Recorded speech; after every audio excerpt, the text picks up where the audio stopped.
Hi, welcome to Awakening Soul Truth. I'm Robbie Short. This is Allison Ledbetter. I'm a yogi. She's a medium. We're both meditation teachers and Reiki masters. And we left off last week talking about resurrecting your light body. The resurrection of the divine is actually a mystical experience. And today we want to discuss mysticism. We want to take the mystery out of mysticism. That's a dad joke. Mysticism. So last week we were talking about the Essenes, and the Essenes were definitely mystics. And I just discovered through my conversation with Allison that the Essenes became the Gnostics, which are early Christian, spiritualistic people. Yeah, mystics, right. That's the whole point of this. So Gnosticism is early Christianity at the rawest point after the Christ energy. Holding this mysticism. The Essenes were the Judaic form of mysticism using the Kabbalah. Mm-hmm. We have the Sufis, who are the Islamic group that follows mysticism. Mm-hmm. We have Buddhism and Hinduism that's definitely got some mysticism involved in it. And I think, I'm not Catholic, but I feel like with Catholicism, there is an underlying layer of mysticism there. But only priests are allowed to experience it. Yes, it's not obtainable for everyone. So mysticism is this attainment of spiritual truth. It is the oneness of God, the oneness and the direct relationship with the divine or spiritual or mystical experiences. And it is believed by the Christ and all the different religions you just mentioned that there is a practice. You can practice mysticism. You can practice connecting to the divine. It's not isolated to just priests. It can happen anywhere and at any time, really. You can invoke your connection to the divine through prayer, through meditation, through yoga, through energy gardening, work, music, the arts. We say we experience mysticism and healing others through Reiki. We have mystical experiences.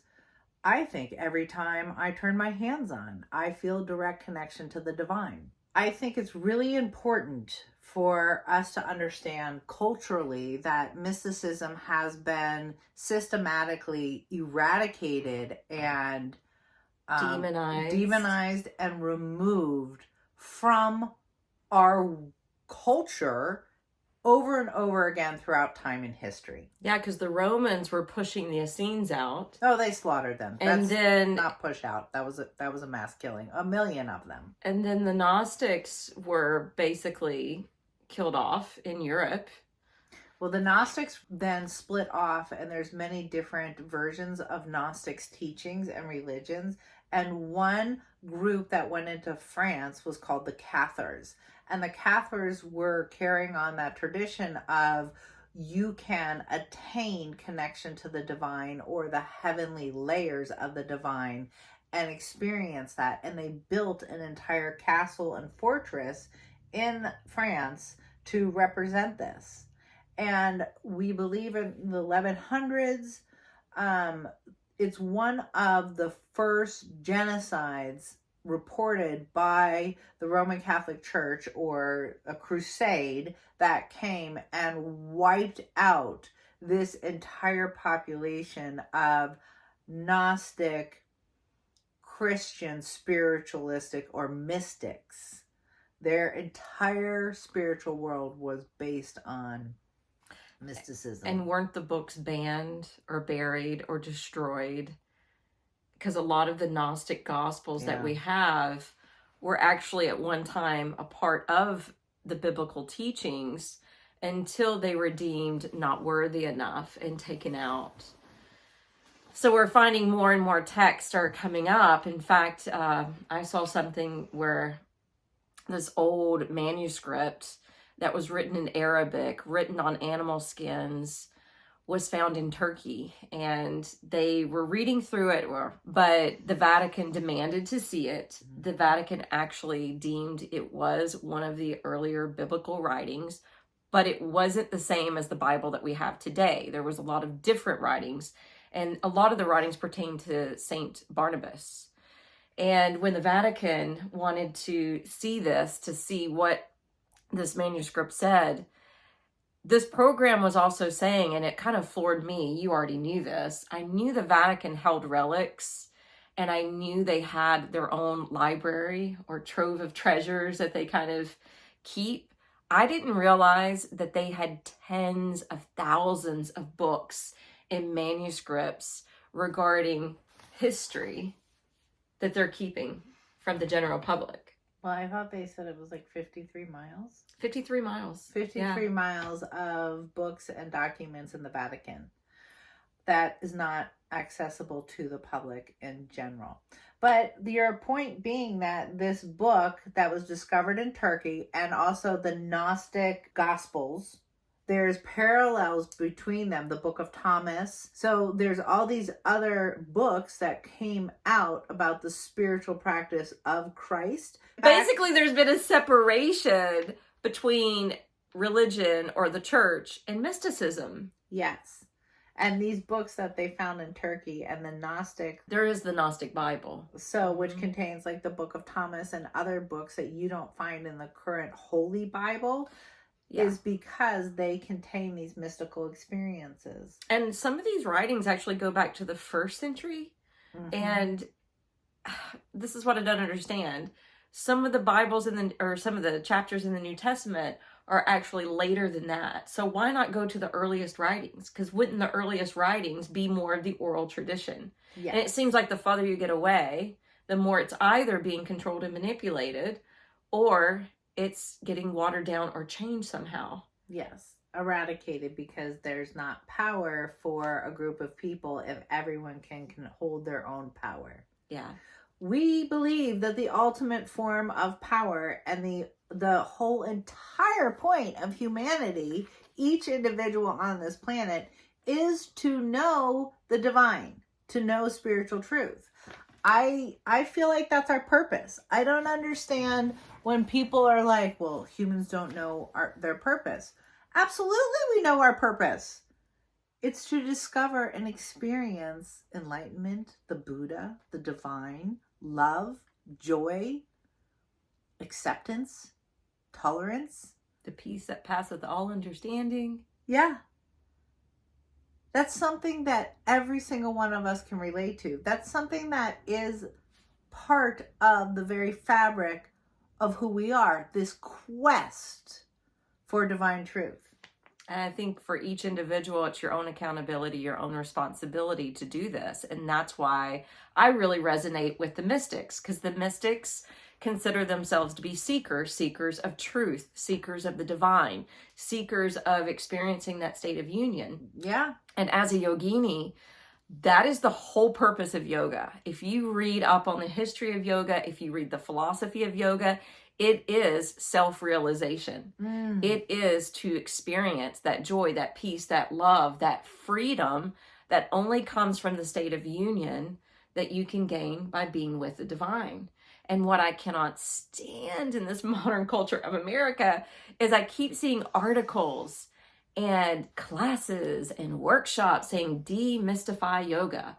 Why would we want to demystify something that is meant to be mystical? Right. And so what I've discovered when I've kind of gone down this rabbit hole a little bit, when they say demystify yoga, they're kind of taking the God part out of it, and they're looking strictly at the science. And yes, yoga is a science. I believe it's scientific technology to discover the divine within. It's all about the journey within. So why take that important piece out of it? Basically, they'll, start to show the science of why yoga works. And luckily, we have all of these studies that back up what yoga has said all of these thousands of years. So for instance, yoga being able to obtain that inner peace again, well, through yoga, through breath work, through certain other types of practices, you can actually calm the vagus nerve, a major nerve in the body. Well, when you calm your nervous system down enough, you're going to experience peace, right? So yes, it is scientific, but to me, the scientific technology is part of the mystical experience. It is the spiritual piece. It proved the science and spiritual spirituality are actually interwoven and thread together. Well, the science, I think, is starting to actually prove mysticism, unbeknownst to itself, because it would really like to not prove that. And, it's interesting that the church wants to take the whole idea of mysticism away, and they want to downplay psychics and mediums. They want to downplay yoga and meditation. They have taken away. They've eliminated this entire area. Sorry. Yes. But if you look back in biblical scripture, from the Old Testament to the New Testament, you see mystical experience after mystical experience after mystical experience. Whether it was Daniel in the lion's den and the angels coming in to protect him. Yeah. Whether it was Moses in the burning bush. Whether it was the parting of the Red Sea. Whether it was the Noah's Ark, lasting 40 days and 40 nights over the great flood. And being told to do this by spirit. Looking at Mary being approached by, the Archangel Gabriel, whether it's Saul on the road to Damascus, having that big light and having the vision that changed his name to Paul. I mean, the ascension of Jesus, the fact that he was his light body and all these people witnessed it. Mystical experience after mystical experience, yet all of a sudden, the church wants to deny it and take it away and say that you're less than or separate from these experiences. Yeah. I actually had someone accuse me of wanting to be a saint because I was talking about my healing practice of Reiki and specifically talking about helping people integrate pain where the source was from past lives. And she said to me, actually we were also talking about crossing people over that were stuck. So that's a really hard one. We were discussing both of these lines of my area of work, and she accused me of wanting to be a saint.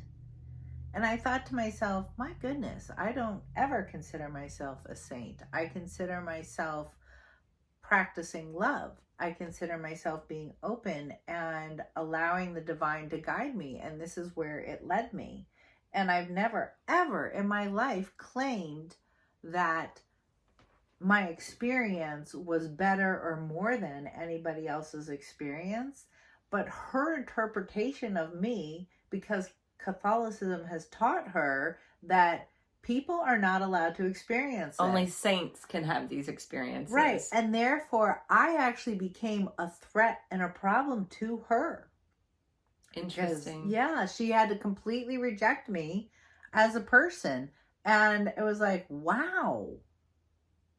Yeah, when I've approached my Church of Christ family about this particular subject matter, because they don't like the fact that I have friends like you. Right. And they're always questioning it or like, why do you believe that? And when I ask them, well, why do you not? They always say that their belief was the final kind of mystic piece. They don't use that term, but was when the Holy Spirit came to the apostles so that they could speak in tongues during the Pentecost. Okay. During the New Testament. They say that was like the final one. And I don't know where they get that idea. They probably told me back in the day, but it makes no sense to me that there would be one event in our history that just cuts it off. I think whatever happened to our society and the politics and everybody trying to stop these mystical experiences or deny that they happen, it was for control, and anybody to this day still has access. One of the truths about divinity or experiencing the divine or mysticism is that there's no exclusion. Zero exclusion. That means that the divine is available at all times for you. Everyone has that equal access to love. When we look at mysticism and the church's version of religion, we're just simply asking you to maybe not question your experience of the divine as false or to try to demonize it. in any time where you're experiencing the divine, you should also have this feeling of love and connection and acceptance. And if it's not that, then maybe you should question your experience of what you're being told the divine is. Last time I checked, the divine is all loving, has total compassion, forgiveness, joy. All of these things are part of mysticism. And I do realize not every church condemns this, because I personally know a minister, female, and I can't remember what denomination it is, if it's Episcopalian or if it's Methodist, it doesn't really matter. But she's very much inclusive, and she's very much in the interfaith community, even though she's a Christian minister, and she believes there are many paths to God. And she moved out to California, and over the weekend I was in touch with her. Wait, there are as many paths to God as there are people. Yeah. Sorry. Yeah. Good point. Good point. So when I was talking with her over the weekend, she said that she had been really depressed since January. And I thought, you know what? I can just send her like 5 or 10 minutes of Reiki. So I told her I'm going to send you a little bit of Reiki, and she was very appreciative. And when I sat to do the Reiki and started working on her, it felt like she had an entity attached to her, and it felt like it was a family member that had passed on. When I relayed this to her, she immediately responded back and said, yes, her husband's mother had passed away in January, and her mother had no faith. You know, and actually had told her on her deathbed, I'm depending on you, Tracy, to get me over.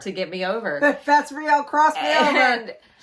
So anyway, when I shared that with her, she was like, that's when the depression kind of hit. I didn't recognize the relationship between the two.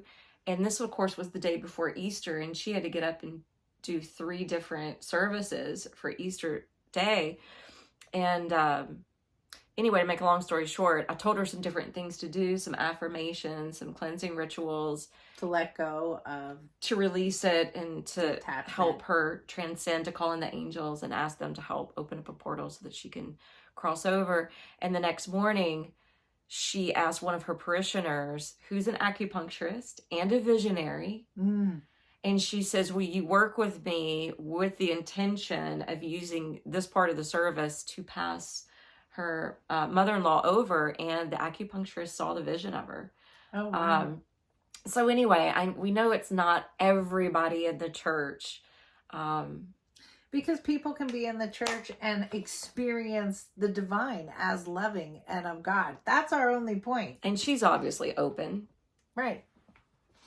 And everyone has the right to that experience of God and the divine. We just aren't taught it anymore. It's not in our schools. It's not in our culture, because it's been systematically and politically removed and demonized. You have to be clear about that. You have to realize that there is a force attacking your right to experience God's love. And some people call it the devil. I don't care what you call it. It's happening. And the only way I will feel like it's actually gone or eradicated is when we accept this place of experiencing spiritual truth and returning to our divine nature, returning to the space of, I can experience the divine because I'm loved, because God loves me that deeply. God shows up for us.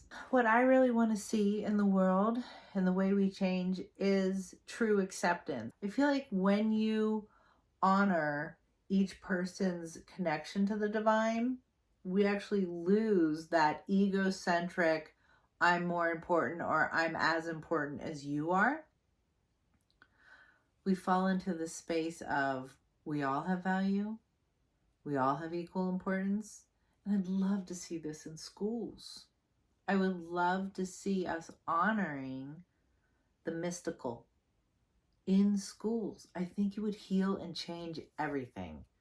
And I've been talking about this approach through these videos, right? On and off. But to me, the solution is not to fix it with more regulation and rules from the government or different democracy or different political parties. It's really to fix this from the inside. To fix it through connecting to love. And it's for everyone. So go get you some. Go get you some. And you can join us for an experience of the mystical through your own divine nature. We are offering a 2-day retreat at Fall Creek Falls for this purpose of awakening your true nature. Because your true nature is the mystical experience. Your true nature is this light body that we talked about last week. So if you want to join us out in nature, if you want to explore some self-exploration exercises and some guided meditation, feel free to join us May 20th through the 21st. We do have 10 rooms booked on the side. We'll put that information below. You can contact the lodge at Fall Creek Falls and they will hook you up with a room. So let's do our meditation. And please like, subscribe, and share. Well, I think you should drop us in with mystical breath. Okay, let's sit up nice and tall.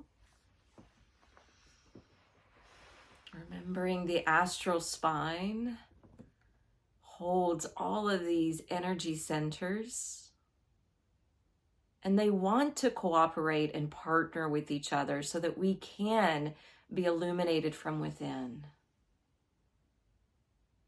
so that we can have a direct experience in union with the divine. So look at the astral spine as being your inner channel to do just that. And just like you turn your dial in your car for different radio stations, start to close your eyes and tune within your own heart. And the breath can help you to do so. Start to breathe in and out in a deep diaphragmatic way.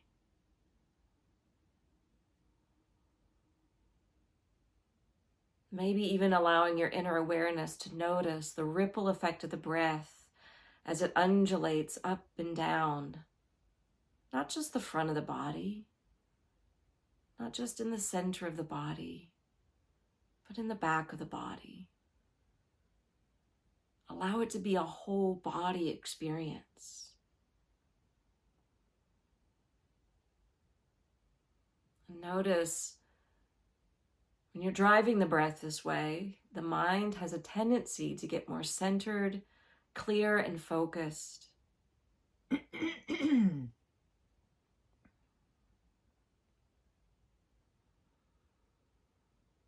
Let your mind and body connect. And then allow that connection to spark the spirit within. Your divine spark, what yogis consider self-realization.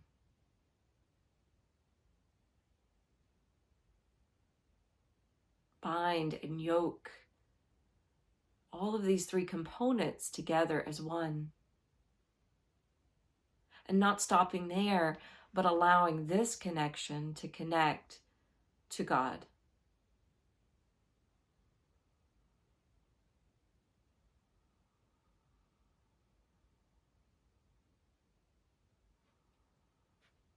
And just affirming, I am directly connected to God's love.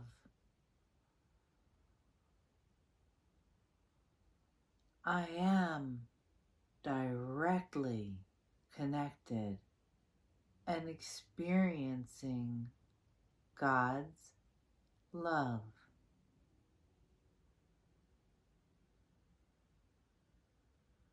I awaken to the divine experience and freedom of knowing God.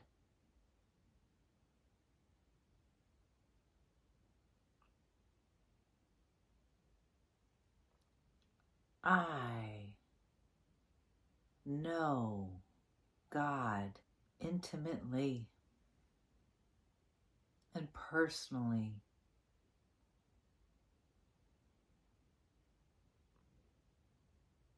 I awaken my mind. I awaken my heart.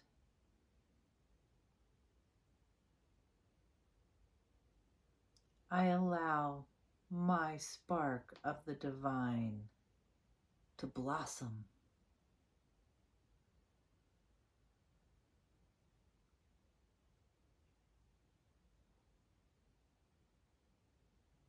I allow the divine to light up and illuminate divine truth within me.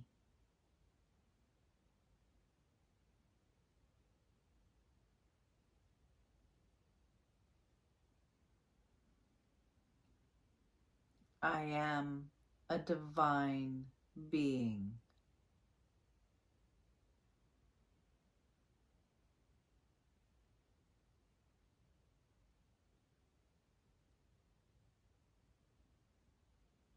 I am the light.